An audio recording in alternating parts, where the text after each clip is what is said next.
Hello everyone, welcome to the online session of Azad high school. आज हम करेंगे class 6 की सोशल स्टडीज़ का चैप्टर नंबर 18 जिसका नाम है मैप्स आवर बेस्ट गाइड्स। इस चैप्टर में हम मैप के इम्पोर्टेंस के बारे में पढ़ेंगे, उसके कितने टाइप होते हैं, कौन से कंपोनेंट होते हैं और स्केच, प्लान और मैप में क्या डिफरेंस है। आइए देखते हैं चैप्टर में क्या दिया हुआ है। आपने सब ने ग्लोब तो देखा ही होगा और मैप भी देखा ही होगा। दोनों ही बहुत ज़रूरी होते हैं हमें किसी भी जगह की लोकेशन का पता लगाने के लिए, ठीक है। बट दोनों की जो फंक्शंस होते हैं वो डिफरेंट डिफरेंट होते हैं। जैसे कि ग्लोब ग्लोब हमें ट्रू रिप्रेजेंटेशन बताता है हमारी पृथ्वी की, क्योंकि हमारी पृथ्वी भी गोल है तो ग्लोब भी गोल शेप का होता है, ठीक है। ये हमें एग्जैक्ट आइडिया देता है कि कौन सा कॉन्टिनेंट कहाँ है, कौन सा ओशन कहाँ है अर्थ सरफेस पे। ग्लोब स्मॉल स्केल में बनाया गया हुआ है बट उसकी कुछ लिमिटेशंस हैं। अब उसकी लिमिटेशंस कौन सी है? फर्स्ट, उसको कहीं पे भी कैरी इधर उधर करना बहुत डिफ़िकल्ट होता है। दूसरा, इसमें लिमिटेड स्पेस होती है, इसलिए सारी डिटेल आप ग्लोब में नहीं देख सकते हैं। ग्लोब में किसी एक पार्ट की फुल डिटेल आपको नहीं दी जाती है, ठीक है। और जैसे कि ज्योग्राफिकल फीचर्स होते हैं, माउंटेन, प्लेन्स, प्लाट्यू, रिवर, ये भी नहीं शो होते हैं आपको ग्लोब के ऊपर, ठीक है। और दूसरा कि इसको बनाना, हैंडल करना बिग साइज ग्लोब को बहुत ही डिफ़िकल्ट होता है। अब आती है बारी मैप की। मैप क्या होते हैं? हमें किसी अर्थ के एक छोटे से पार्ट को डिटेल में पढ़ना हो या एक कॉन्टिनेंट को या कंट्री के बारे में जानना हो तो उसके लिए हम मैप का इस्तेमाल करते हैं, राइट। अब एक मैप को राउंड शेप पे या स्फेयर शेप पे बनाना बहुत ही ज़्यादा डिफ़िकल्ट है, ठीक है। उससे क्या होता है, जो पिक्चर होती है वो ख़राब हो जाती है, इसलिए इसको फ्लैट सरफेस पे बनाया जाता है। मैप है क्या? मैप एक रिप्रेजेंटेशन है अर्थ का सरफेस का, एक पूरा एज अ होल या फिर उसके किसी पार्ट का, but on a plane surface पे उसको बनाया जाता है विद द स्पेसिफिक स्केल के ऊपर। सिंस द अर्लीस्ट सिविलाइजेशन, पहले की सिविलाइजेशन से ही मैप का प्रयोग किया जाता है। जो पहला मैप था वो किसने बनाया था? बेबीलियंस ने इन 2300 BC में। और किसके ऊपर? एक क्ले टैबलेट के ऊपर। फर्स्ट मैप जो वर्ल्ड का प्रिपेयर किया था वो किया था एनाक्सिमेंडर ने 611 से 541 BC, जो एक ग्रीक फिलोसोफर था, ठीक है। बट आजकल जो मैप बनाया जाता है उसमें बहुत ही कम डिस्टॉर्शन होती है, ठीक है। क्योंकि ज़्यादातर जो मैप जब बनाते थे तो जो पोल के ऊपर जो चीज़ें होती हैं, जो डिस्टेंस होता है उसमें काफ़ी गड़बड़ आती थी। लेकिन आजकल इतनी मॉडर्न टेक्निक है कि एट द पोल भी डिस्टॉर्शन बिल्कुल भी नहीं ज़्यादा होती है। अब बताया गया है कि मैप्स कितने प्रकार के होते हैं। वैसे देखा जाए तो बहुत तरह के मैप्स का इस्तेमाल होता है, अलग अलग चीज़ों के लिए अलग अलग मैप का होता है, ठीक है। स्मॉल एरिया के ऊपर भी बहुत सारी चीज़ें बनाई जाती हैं, बड़े एरिया पे भी मैप बनाया जाता है। अब छोटे छोटे जो मैप होते हैं जो एक पेज के ऊपर बना के उनकी बुक बनाई जाती है उसे क्या कहते हैं हम? एटलस, ठीक है। ये जो यहाँ पे बुक दी गई है आपको, एटलस क्या है? इसमें हर एक मैप, हर एक जगह के मैप को डिटेल में एक बुक की तरह दिखाया जाता है, ओके। अब मैप को बनाया किस तरीके से जाता है? पहला, according to the scale. Scale के हिसाब से जो मैप के टाइप हैं वो दो हैं, एक होता है स्मॉल स्केल और एक होता है large scale map. Small scale map जैसे कि किसी कॉन्टिनेंट यानी कि कोई लैंड मास का, किसी कंट्री का, जिसमें आपको कम डिटेल दिखानी होती है पेपर के ऊपर, उसे कहते हैं स्मॉल स्केल मैप। एटलस और जो वॉल मैप्स होते हैं वो इसके एग्जाम्पल्स हैं, ठीक है। फॉर एग्जाम्पल 5 सेंटीमीटर मैप के ऊपर दिखाता है 5000 किलोमीटर ऑन ग्राउंड। ये स्केल लेके ये छोटा सा मैप बनाया जाता है। अब हम बात करेंगे लार्ज स्केल मैप की।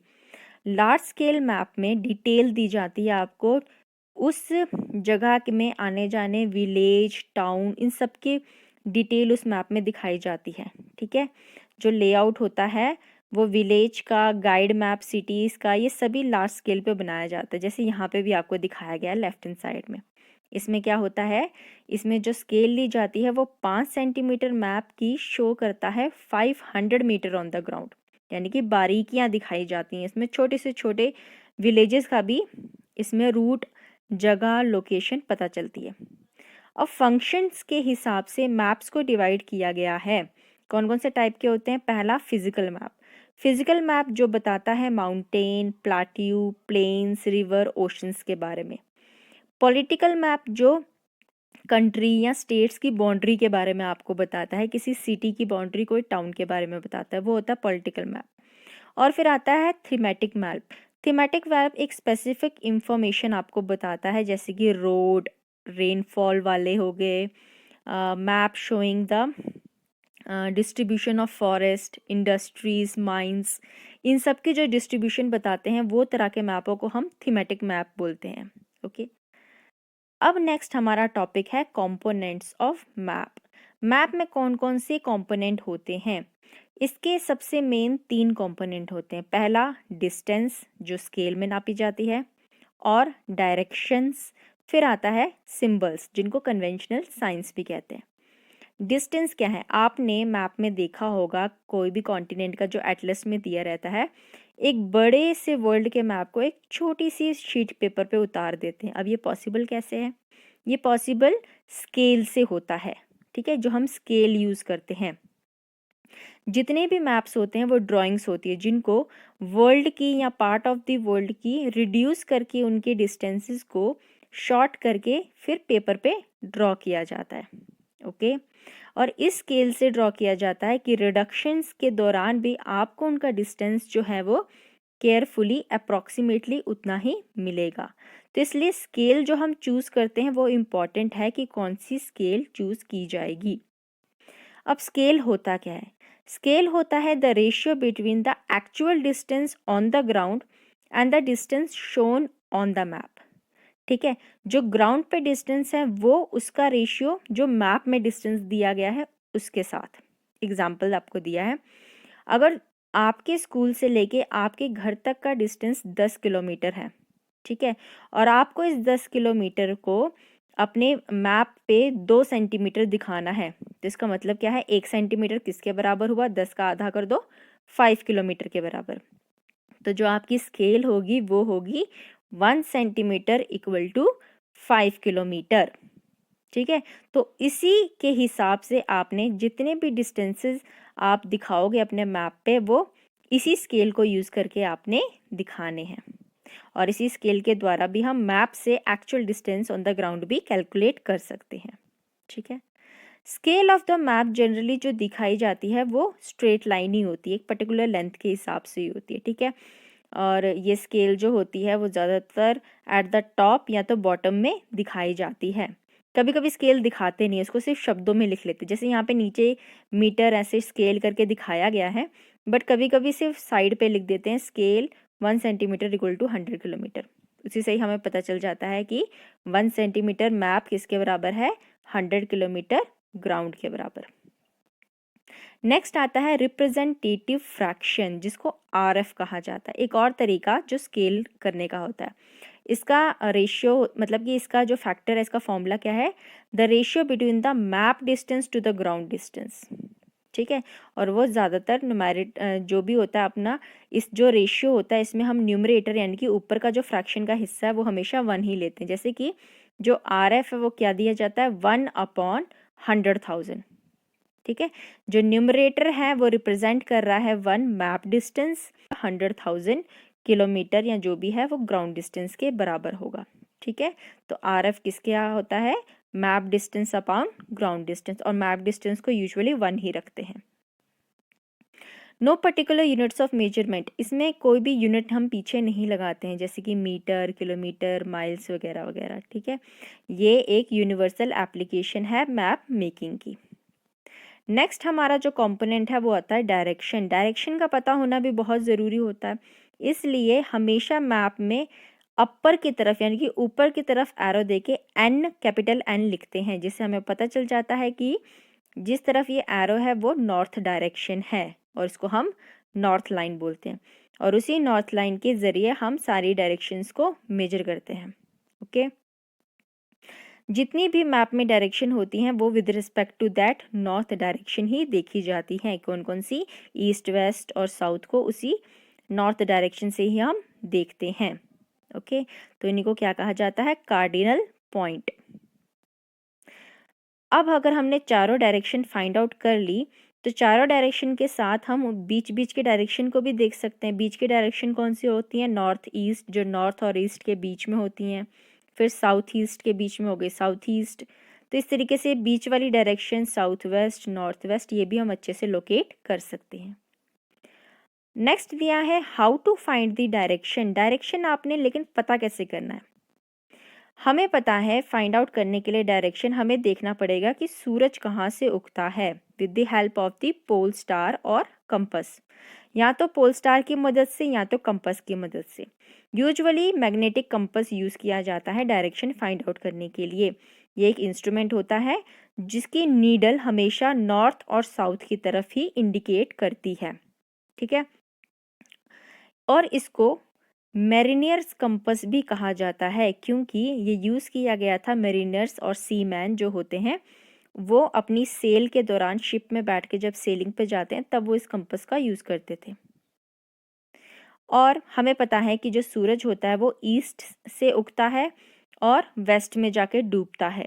तो अगर हमें कभी भी मॉर्निंग में सन देखेंगे, अगर हम सन जहाँ फेस कर रहा है सुबह सुबह, हमें पता चल जाएगा वो ईस्ट की डायरेक्शन है और दूसरी वाली वेस्ट की डायरेक्शन है। ठीक है, जब हम सूरज की तरफ देखेंगे तो वो हो गया ईस्ट, जो हमारा लेफ्ट हैंड होगा वो होगा नॉर्थ और जो राइट हैंड होगा वो होगा साउथ। ये है सन को देख के डायरेक्शन फाइंड आउट करना। अगर क्लाउडलेस नाइट हुई यानी कि जब तारे दिख रहे हों तो अगर हमें पोल स्टार दिख गया तो पोल स्टार हमेशा नॉर्थ डायरेक्शन में ही होता है। तो अगर हमें पता चल गया पोल स्टार किस डायरेक्शन में है तो हमें ये पता चल जाएगा कि वो नॉर्थ, क्योंकि हम उसको क्या बोलते हैं, नॉर्थ पोल में ही क्या होता है, हमारा पोल स्टार होता है। ठीक है, तो इसीलिए जो नॉर्थ डायरेक्शन में पोल स्टार मिल गया फिर उसके अकॉर्डिंगली हम अपनी बाकी डायरेक्शंस भी फाइंड आउट कर सकते हैं। नेक्स्ट कंपोनेंट आता है साइंस। ठीक है, कन्वेंशनल साइंस एंड सिंबल्स। अब मैप में हर एक को बताने के लिए, हर चीज़ को बताने के लिए कुछ साइन दिए गए हैं। कोई वेजिटेशन हो, रोड हो, फिजिकल फीचर्स हो, पॉपुलेशन, बिल्डिंग वगैरह, इन सब के लिए साइंस दिए जाते हैं। ठीक है, अब क्योंकि मैप में जगह बहुत कम होती है इसलिए हर चीज़ को लिखना इट्स वेरी डिफ़िकल्ट। तो हम क्या करते हैं उसमें सिंबल्स का और साइंस का इस्तेमाल करते हैं ताकि हमें वो पता चल जाए कि कौन सी चीज़ को क्या है और किस तरीके से बताने की कोशिश की जा रही है। जैसे यहाँ पे आपको राइट हैंड साइड में बहुत सारे सिंबल दिखाएं, चर्च को कैसे दिखते हैं, मॉस्क को, ग्रास को, फॉरेस्ट, इंटरनेशनल बाउंड्री को कैसे डिनोट करते हैं, state boundary, district boundary, road अगर मेटल्ड है अनमेटल्ड है तो कैसे दिखाते हैं, ब्रिज, डैम, ये सब के आपको सिंबल दिए हुए हैं। ठीक है, मैप्स में जो यूनिवर्सल लैंग्वेज जो सबको अंडरस्टूड होती है, ठीक है, तो यही क्या कहलाते हैं, आपके कन्वेंशनल सिंबल्स कहलाते हैं। इनको अलग अलग कलर दे के भी यूज़ कर सकते हैं, जैसे कि ब्लू कलर वाटर बॉडीज़ को हमेशा देते हैं, माउंटेन को दिखाने के लिए ब्राउन कलर लेते हैं, प्लाट्यू को दिखाने के लिए येलो कलर और प्लेन्स को दिखाने के लिए ग्रीन कलर का यूज़ होता है। तो कलर का भी इसमें इस्तेमाल होता है। ठीक है, तो ये क्या हो गई आपकी लैंग्वेज बाय सिंबल्स जो हम मैप में यूज़ करते हैं। आगे हम पढ़ेंगे स्केचेस के बारे में।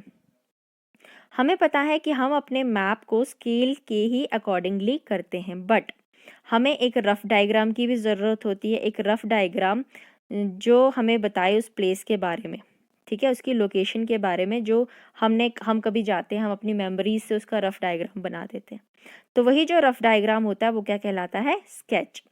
फिर उस रफ डायग्राम को जब आप पूरा अच्छे से उसके डायमेंशंस लेके उसको लेआउट उसका पूरा तैयार कर देते हैं डिटेल, ठीक है, पूरी लोकेशन उसका क्या होगा, उसकी एंट्री कहाँ होगी, एग्जिट कहाँ की होगी, ठीक है, तो उसको क्या हम कहते हैं, प्लान।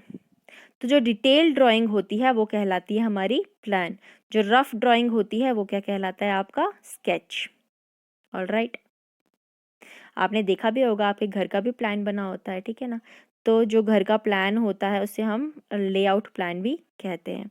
उसमें हमें लेंथ ब्रेथ हर हाउस की दिखाई होती है, विंडो की हाइट कैसी होगी, किस डायरेक्शन में होगी, सब कुछ दिखाया रहता है। ठीक है, उसको क्या कहते हैं, हर एक माइनर से छोटी सी छोटी चीज़ें भी डिटेल में बताई होती है। तो वो क्या कहलाता है, आपका प्लेन, और वो भी हम सॉरी वो क्या कहलाता है आपका प्लान, और वो भी हम अकॉर्डिंग टू द स्केल ही बनाते हैं। देखा जाए तो जो मैप है वो लार्ज एरिया को रिप्रेजेंट करता है और उसको हम ड्रॉ करते हैं छोटी सी स्केल पे, लाइक 1 सेंटीमीटर 100 किलोमीटर के बराबर। ऑन दी अदर हैंड जो प्लान होता है वो छोटे एरिया का बनाते हैं हम, ठीक है। तो उसको हम जब भी ड्रॉ करते हैं तो बड़ी स्केल का इस्तेमाल करते हैं। बड़ी स्केल का इस्तेमाल मतलब कि थोड़ा बड़ा बड़ा बनाते हैं। तो वो क्या होता है 1 सेंटीमीटर सिर्फ 1 मीटर का ही ग्राउंड में डिस्टेंस दिखाता है। तो ये है difference between a map and a plan. Okay, तो ये था आपका चैप्टर ऑन दी मैप्स। आइए अब हम करेंगे इसकी exercise. Tick the correct option. Number 1, an atlas is a collection of, इसका है option B maps. Number 2, maps are drawn according to, इसका है option B scale. Number 3, through thematic maps we show, इसका आएगा option C distribution of things. Number 4, in large scale maps we show, इसका आएगा option A small area with minute details. Minute मतलब minor details. Number 5, a compass is used, इसका आएगा option C to find directions. 6th, to build a school one would need a, तो इसका आएगा option B plan, क्योंकि school क्या है एक छोटे एरिया में चीज़ बनाने वाली है तो हमें प्लान की ज़रूरत होती है। 7th, on the following the map with the smallest scale will be of, तो इसका आएगा ऑप्शन डी योर सिटी। सबसे छोटी स्केल हमारी सिटी के लिए ही बन सकती है। आगे चलते हैं fill in the blanks. Number 1, in a world map the maximum distortion is at the poles. Number 2, a plan is a drawing of a small area on a large scale. Number 3, a rough drawing drawn without scale is called sketch. Number 4, no particular units of measurement is used with representative fraction. Number 5, we use signs and symbols to make a map more informative. आगे करेंगे हम true and false. Number 1, a sketch is always drawn according to scale. False. Number 2, a small scale map shows a large area with less details. True. Number 3, the main directions, that is north, south, east, west, are known as cardinal points. True. Number 4, a compass helps us to measure distance between two places. That is false. Number 5, north line is always given at the right side of the maps. ये है true. Next आपको fourth part में दिया गया है draw the conventional symbols for the following feature. इन सब के लिए आपने क्या करना है सिंबल्स लिखने हैं। तो ये सिंबल्स आपको बुक में दिए गए हैं, आपने इन सबको लेफ्ट हैंड साइड में नाम लिख के राइट हैंड साइड में उनके सिंबल्स को लिखना है। ऑलराइट, तो बच्चों ये आपने खुद करना है। आगे हैं आपके answer the following questions in short. Number 1, what is meant by a scale, तो इसमें आप लिखेंगे the relation between the distance on the map and the corresponding actual distance on the ground is called a scale. Number 2, why are symbols used in maps? तो इसमें आप लिखेंगे symbols are used in maps to make them more informative. Number 3, where do we find maximum distortion on the map? तो यहाँ लिखेंगे the maximum distortion is at the poles. Number 4, what does RF stands for? तो इसमें आप लिखेंगे RF stands for representative fraction. Number 5, what is the chief feature of a globe? तो यहाँ लिखेंगे a globe is a true representation of the earth. Number 6, name the 4 principal directions. तो इसका answer आप लिखेंगे north, south, east and west. Number 7, define map. तो इसका answer है the best representation of the earth surface on a flat sheet of paper according to a chosen scale is called a map. आगे आपको जो question दिए गए हैं detail में लिखने के लिए, ये हम आपको आपके डिस्क्रिप्शन बॉक्स में दे देंगे, आप वहाँ से इसको नोट कर लीजिएगा। तो यहाँ पे आपका ये चैप्टर ख़त्म होता है। अगर आपको इस चैप्टर में कोई भी डिफ़िकल्टी आए तो प्लीज़ हमें कमेंट करना ना भूलें, और अगर आपको मेरी वीडियो पसंद आए इसे लाइक ज़रूर करें। Thank you so much and have a nice day.